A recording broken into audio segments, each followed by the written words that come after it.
തലസ്ഥാന നഗരിയിൽ ജനപിന്തുണയോടെ മുന്നേറുന്ന ബി.ജെ.പി. മേയർ വി രാജേഷിനെ രാഷ്ട്രീയമായി തകർക്കാൻ സ്വന്തം പാളയത്തിൽ നിന്ന് തന്നെ അണിയറ നീക്കങ്ങൾ സജീവമാകുന്നു എന്നൊരു സംശയം ശക്തമാണ്.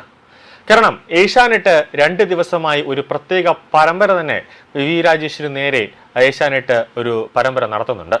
കേന്ദ്രമന്ത്രിയും ബി.ജെ.പി. നേതാവുമായ രാജീവ് ചന്ദ്രശേഖറിന്റെ ഓഹരി പങ്കാളിത്തമുള്ള ഏഷ്യാനെറ്റ് ന്യൂസ് തിരുവനന്തപുരം കോർപ്പറേഷനിലെ മാലിന്യ പ്രശ്നം ഉയർത്തിക്കാട്ടി പെട്ടെന്ന് ആരംഭിച്ച ഒരു വാർത്താ പരമ്പര രാജേഷിന് വലിയ തിരിച്ചടിയാണ്. മേയർ രാജേഷ് പരാജയമാണെന്ന് വരുത്താനുള്ള ശ്രമം ഇതിന് പിന്നിലുണ്ടെന്ന് രാജേഷിനെ അനുകൂലിക്കുന്നവർ കരുതുന്നുണ്ട്. പാർട്ടിക്കുള്ളിലെ ആഭ്യന്തര അവിശ്വാസങ്ങളെയും എതിർപ്പുകളെയും നരേന്ദ്രമോദിയുടെയും അമിത്ഷായുടെയും നേരിട്ടുള്ള പിന്തുണയോടെ തകർന്ന ജനകീയ മേയറാണ് വി രാജേഷ്. എന്നാൽ അദ്ദേഹത്തിന്റെ വളർച്ചയിലും ജനപ്രീതിയിലും അസ്വസ്ഥരായ ബി.ജെ.പിയിലെ ചില സൈക്കോ കേന്ദ്രങ്ങൾ ടോർച്ചുമായി രാജേഷിന്റെ ഇമേജ് തകർക്കാൻ ഇറങ്ങി പുറപ്പെട്ടിരിക്കുകയാണ്. സ്വന്തം പാർട്ടിയിലെ നേതാക്കൾ തന്നെ ശത്രുക്കളാകുന്ന പുതിയ രാഷ്ട്രീയ അന്തരീക്ഷമാണ് തലസ്ഥാനത്ത് ഇപ്പോൾ കാണാൻ സാധിക്കുന്നത്. ഇതിനിടെയാണ് തിരുവനന്തപുരത്തെ മാലിന്യ നിർമ്മാർജ്ജനം പരാജയപ്പെട്ടു എന്ന തരത്തിൽ ഏഷ്യാനെറ്റ് ഒരു പരമ്പര തന്നെ പെട്ടെന്ന് ആരംഭിച്ചത്. ഇത്രയും നാള് CPM ഭരിച്ചിരുന്ന സമയത്തൊന്നും ഏഷ്യാനെറ്റിന്റെ ഇങ്ങനത്തെ ഒരു പരമ്പര കണ്ടിട്ടില്ലായിരുന്നു. ബി.ജെ.പി. ഭരണത്തിലേറി 6 മാസം പിന്നിട്ടിട്ടും നഗരത്തിലെ മാലിന്യ സംസ്കരണത്തിൽ കോർപ്പറേഷൻ പരാജയമാണെന്ന് വരുത്തി തീർക്കാനാണ് വാർത്തയിലൂടെ ശ്രമിക്കുന്നത്. അതിൽ രാജേഷ് തന്നെ എല്ലാ മാസവും വാർത്താ സമ്മേളനം വിളിച്ചു ചേർക്കുമ്പോൾ പറയുന്നൊരു കാര്യമുണ്ട്. ഈ മാലിന്യ സംസ്കരണം തിരുവനന്തപുരത്ത് നടക്കുന്നത് അശാസ്ത്രീയമായ രീതിയിലുള്ള മാലിന്യ സംസ്കരണമാണ്. അതിന് ഒരു അഴിച്ചുപണി അനിവാര്യമാണ്. പക്ഷെ പെട്ടെന്ന് ഇപ്പോൾ നടന്നുകൊണ്ടിരിക്കുന്ന ഈ മാലിന്യ സംസ്കരണ രീതിയെ നമുക്ക് നിർത്തിവെക്കാൻ പറ്റില്ല. അങ്ങനെ നിർത്തിവെച്ചാൽ എല്ലാം താളം തെറ്റും. പക്ഷെ പുതിയൊരു സംവിധാനം കൊണ്ടുവരണം. പക്ഷെ അത് കൊണ്ടുവരാൻ 1-2 മാസങ്ങൾ, അതായത് പെട്ടെന്ന് ദിവസങ്ങൾ എടുക്കില്ല. അതായത് ഒരു 6 മാസമെങ്കിലും ഒരു താമസം വേണ്ടി വരും ഒരു നല്ല രീതിയിലുള്ള ഒരു മാലിന്യ സംസ്കരണ പദ്ധതി കൊണ്ടുവരാൻ. അപ്പോൾ അതിന് കുറച്ച് കാലതാമസം ഉണ്ടാകുമെന്ന് പല വാർത്താ സമ്മേളനത്തിലടക്കം വി രാജേഷ് പറഞ്ഞതാണ്.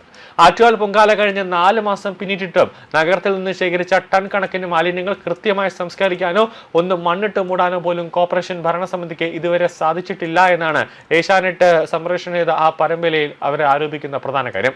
പൊങ്കാല പ്രമാണിച്ച് നഗരവീഥികളിൽ നിന്ന് തൂത്തുവാരി ട്രക്കുകളിൽ കയറ്റിവിട്ട ടൺ കണക്കിന് മാലിന്യങ്ങൾ ബൈപ്പാസിനോട് ചേർന്നുള്ള ഈഞ്ചക്കലിലെ KSRTC വക കാട് പിടിച്ചു കിടക്കുന്ന ആ ഒരു സ്ഥലത്താണ് കോർപ്പറേഷൻ തള്ളിയത്. അന്ന് നാട്ടുകാർ പ്രതിഷേധിച്ചപ്പോൾ രാത്രിയോടുകൂടി ഇവ ഇവിടെ നിന്നും മാറ്റാമെന്നും അധികൃതരുടെ ഉറപ്പിന്മേലാണ് പ്രതിഷേധം നടന്നത്.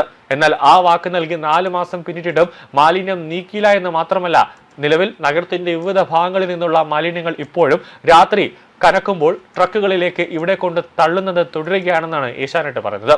കനത്ത മഴ കൂടിയെത്തിയതോടെ ഈഞ്ചക്കലിൽ മാലിന്യ കുമ്പാരം ചീഞ്ഞളിഞ്ഞ് വൻ പകർച്ചവ്യാധി ഭീഷണിയാണ് പ്രദേശത്ത് ഉയരുന്നത്. ഇതിനെതിരെ പ്രദേശവാസികൾ നടത്തുന്ന പ്രതിഷേധങ്ങളെ വി രാജേഷ് എന്ന ജനകീയ നേതാവിന്റെ പരാജയമായി ചിത്രീകരിക്കാനാണ് ഈ വാർത്ത എന്ന സംശയം രാജേഷ് അനുകൂലികൾക്കുണ്ട്. ചിലർ വി രാജേഷ് പരാജയമാണെന്ന് വരുത്താൻ ഒരു ശ്രമം നടത്തുന്നുണ്ട് എന്ന ആക്ഷേപം ഇതോടെ ശക്തമാവുകയാണ്. മാലിന്യ സംസ്കരണത്തിനായി വമ്പൻ മാസ്റ്റർ പ്ലാൻ തയ്യാറാക്കുമെന്നും നഗരത്തെ മാലിന്യമുക്തമാക്കുമെന്നും പ്രഖ്യാപിച്ചാണ് ബി.ജെ.പി. ഭരണത്തിലേറിയത്. എന്നാൽ കൃത്യമായ ആസൂത്രണമോ പ്രായോഗിക നടപടികളോ ഇല്ലാത്തതിനാൽ ഈ മാസ്റ്റർ പ്ലാൻ വെറും വാക്കുകളിൽ മാത്രം ഒതുങ്ങിയ മട്ടാണെന്നാണ് പ്രതിപക്ഷത്തെ കൂട്ടിപ്പിടിച്ച് മാധ്യമങ്ങൾ പ്രചരിപ്പിക്കുന്നത്. അതേസമയം ശാസ്ത്രീയവും കേന്ദ്രീകൃതവുമായ മാലിന്യ സംസ്കരണ സംവിധാനം നടപ്പിലാക്കുന്നതിനെ കുറിച്ചുള്ള ആലോചനകളും ചർച്ചകളും പുരോഗമിച്ചുകൊണ്ടിരിക്കുകയാണെന്ന് മേയർ വി രാജേഷ് വ്യക്തമാക്കുന്നുണ്ട്.